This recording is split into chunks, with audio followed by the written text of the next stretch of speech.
Hello বন্ধুরা, কেমন আছো তোমরা? আশা করি অনেক ভালো আছো। আমি দীপ বিশ্বাস তোমাদেরকে স্বাগত জানাচ্ছি গো-জি8-এ।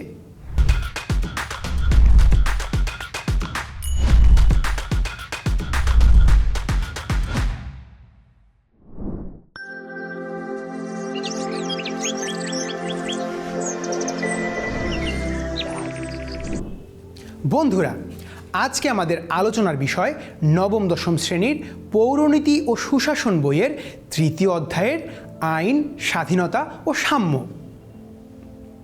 বন্ধুরা, আমাদের আজকের আলোচনার শুরুতেই আমরা জানব আইন সম্পর্কে। তোমরা সবাই নিশ্চয়ই ইতিমধ্যে জেনে গেছো আইন বলতে কী বোঝায়, তাই না? তবুও সকলের উদ্দেশ্যে আমি আবার বলছি, কেমন? আইন বলতে রাষ্ট্র স্বীকৃত এবং রাষ্ট্র কর্তৃক অনুমোদিত নিয়মকানুনকে বোঝায়, যা মানুষের বাহ্যিক আচরণকে নিয়ন্ত্রণ করে।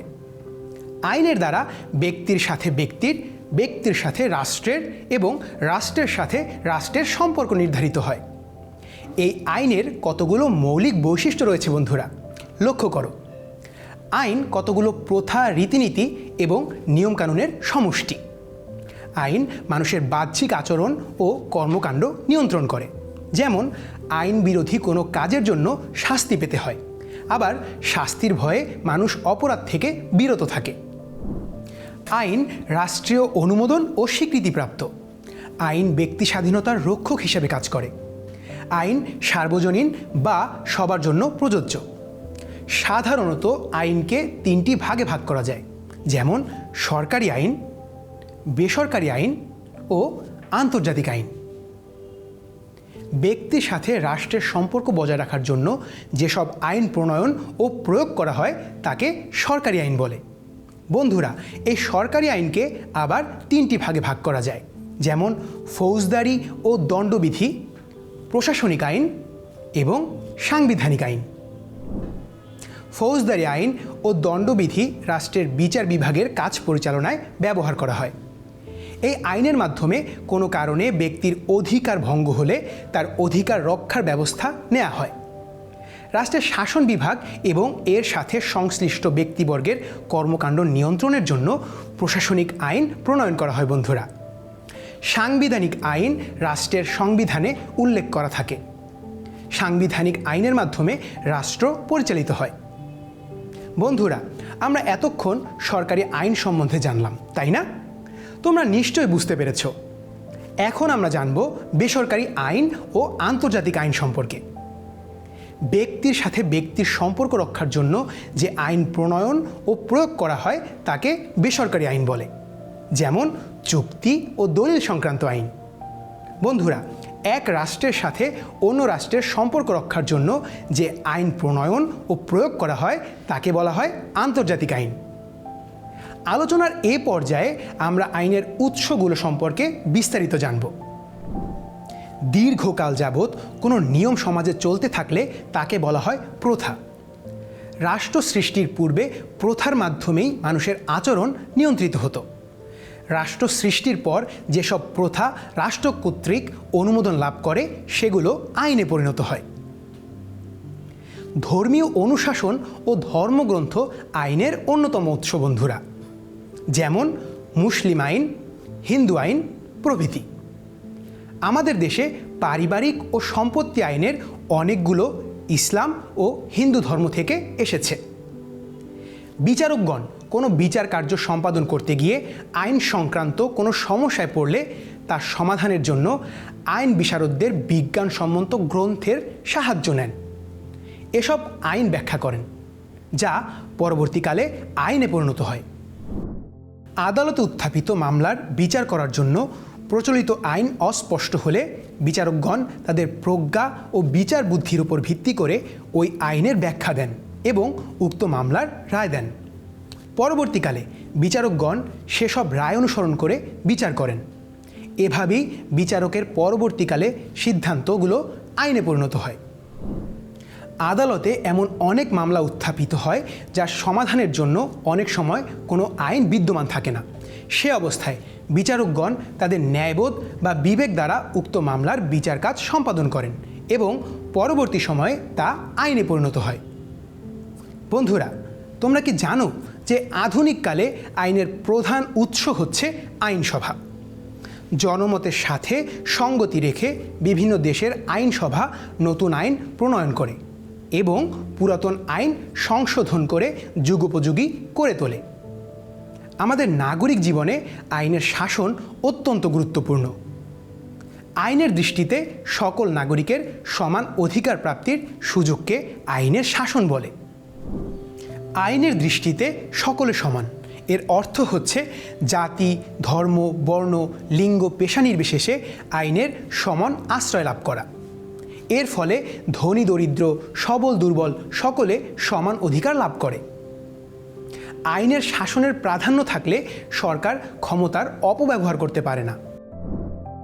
বন্ধুরা, জনগণ আইনের বিধান মেনে চলবে। সাধারণ অর্থে স্বাধীনতা বলতে নিজের ইচ্ছা অনুযায়ী যে কোনো কাজ করাকে বোঝায়, কিন্তু পৌরনীতিতে স্বাধীনতা কোন অর্থে ব্যবহৃত হয় তা কি তোমরা জানো? পৌরনীতিতে অন্যের কাজে হস্তক্ষেপ বা বাধা সৃষ্টি না করে নিজের ইচ্ছা অনুযায়ী নির্দিষ্ট সীমার মধ্যে থেকে কাজ করাই হচ্ছে স্বাধীনতা। অর্থাৎ স্বাধীনতা হলো এমন সুযোগ সুবিধা ও পরিবেশ যেখানে কেউ কারো ক্ষতি না করে সকলের নিজের অধিকার ভোগ করে। বন্ধুরা, এই স্বাধীনতা বিভিন্ন ধরনের হতে পারে, যেমন ব্যক্তি স্বাধীনতা, সামাজিক স্বাধীনতা ও রাজনৈতিক স্বাধীনতা, অর্থনৈতিক স্বাধীনতা এবং জাতীয় স্বাধীনতা। আলোচনার এ পর্যায়ে চলো আমরা জেনে নেই আইন ও স্বাধীনতার সম্পর্ক আসলে কেমন। আইন ও স্বাধীনতার সম্পর্ক নিয়ে রাষ্ট্রবিজ্ঞানীদের মধ্যে মতবিরোধ রয়েছে। তবে প্রকৃতপক্ষে আইন ও স্বাধীনতার সম্পর্ক বিরোধী নয়, বরং ঘনিষ্ঠ। আইন স্বাধীনতার রক্ষক হিসেবে কাজ করে, কেননা আইন আছে বলেই আমরা সকলে বাঁচার স্বাধীনতা ভোগ করছি। জন লকজাও বলেছেন, যেখানে আইন থাকে না সেখানে স্বাধীনতাও থাকতে পারে না। আবার আইন স্বাধীনতার অভিভাবক হিসেবেও কাজ করে।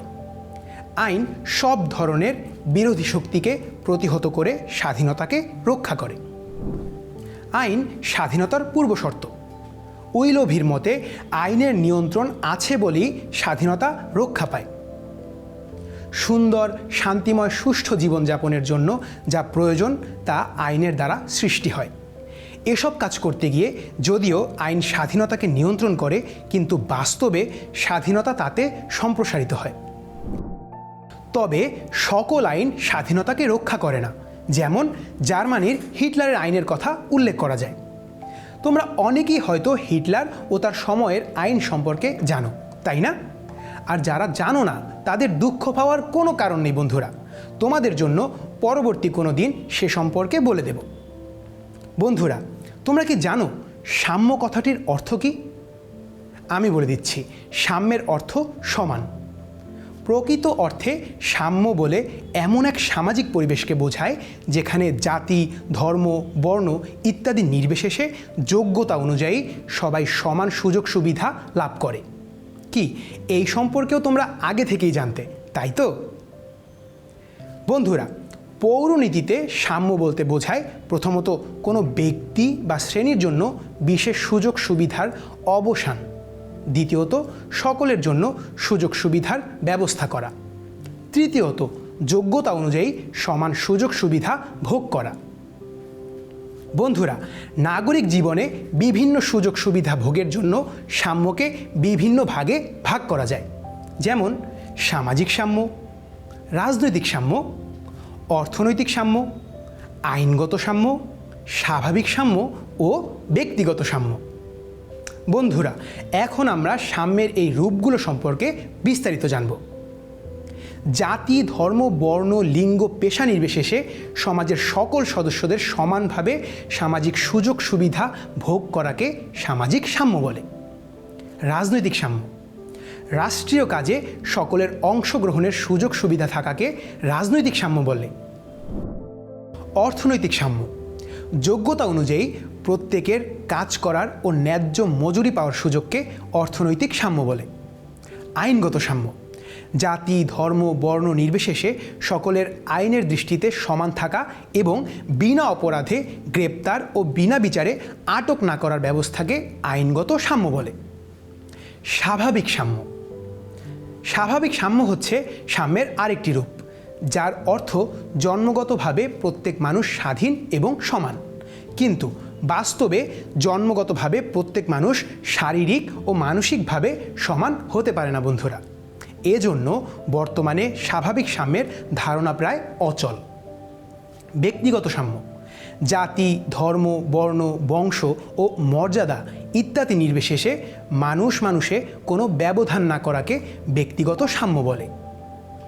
সাম্য ও স্বাধীনতার পারস্পরিক সম্পর্ক নিয়ে রাষ্ট্রবিজ্ঞানে দুটি ধারণা রয়েছে। সাম্য, স্বাধীনতা পরস্পর সম্পূরক এবং সাম্য ও স্বাধীনতা পরস্পর বিরোধী। এ ধারণা দুটি ব্যাখ্যা করলে তোমাদের কাছে উভয়ের সত্যিকারের সম্পর্ক সুস্পষ্ট হবে বন্ধুরা। সাম্য ও স্বাধীনতা পরস্পর নির্ভরশীল। একটি রাষ্ট্র যত সাম্যভিত্তিক হবে সেখানে স্বাধীনতা তত নিশ্চিত হবে। সাম্য ও স্বাধীনতা গণতন্ত্রের ভিত্তিরূপে কাজ করে। জনগণের অধিকার প্রতিষ্ঠা করতে যেমন সাম্যের দরকার হয়, তেমনি স্বাধীনতারও প্রয়োজন রয়েছে। পরিশেষে আমরা বলতে পারি যে সাম্য ও স্বাধীনতা পরস্পর পরিপূরক ও সম্পূরক। বন্ধুরা, আজকের আলোচনা তাহলে এ পর্যন্তই। আশা করি তোমাদের অনেক ভালো লেগেছে। আগামী পর্বে নতুন কোনো বিষয় নিয়ে আবারও আসব তোমাদের সামনে। সে পর্যন্ত সবাই সুস্থ থেকো, ভালো থেকো এবং অবশ্যই গো-জি8-এর সঙ্গে থেকো। ধন্যবাদ।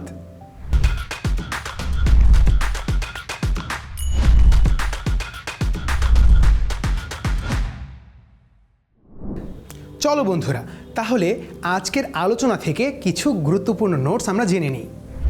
আইন বলতে সমাজ স্বীকৃত এবং রাষ্ট্র কর্তৃক নির্ধারিত নিয়মকানুনকে বোঝায়, যা মানুষের বাহ্যিক আচরণকে নিয়ন্ত্রণ করে। সাধারণত আইনকে তিনটি ভাগে ভাগ করা যায়, যেমন সরকারি আইন, বেসরকারি আইন এবং আন্তর্জাতিক আইন। সরকারি আইনকে তিনটি ভাগে ভাগ করা যায়, যেমন ফৌজদারি আইন, দণ্ডবিধি, প্রশাসনিক আইন এবং সাংবিধানিক আইন। পৌরনীতিতে অন্যের কাজে হস্তক্ষেপ বা বাধা সৃষ্টি না করাকে নিজের ইচ্ছানুযায়ী নির্দিষ্ট সীমার মধ্যে কাজ করাই হচ্ছে স্বাধীনতা। স্বাধীনতা বিভিন্ন ধরনের হতে পারে, যেমন ব্যক্তি স্বাধীনতা, সামাজিক স্বাধীনতা ও রাজনৈতিক স্বাধীনতা, অর্থনৈতিক স্বাধীনতা এবং জাতীয় স্বাধীনতা। সাম্য হলো এমন এক সামাজিক পরিবেশকে বোঝায় যেখানে জাতি, ধর্ম, বর্ণ নির্বিশেষে যোগ্যতা অনুযায়ী সবাই সমান সুযোগ সুবিধা লাভ করে। নাগরিক জীবনে বিভিন্ন সুযোগ সুবিধা ভোগের জন্য সাম্যকে বিভিন্ন ভাগে ভাগ করা যায়, যেমন সামাজিক সাম্য, রাজনৈতিক সাম্য, অর্থনৈতিক সাম্য, আইনগত সাম্য, স্বাভাবিক সাম্য ও ব্যক্তিগত সাম্য। সাম্য ও স্বাধীনতা গণতন্ত্রের ভিত্তিরূপে কাজ করে।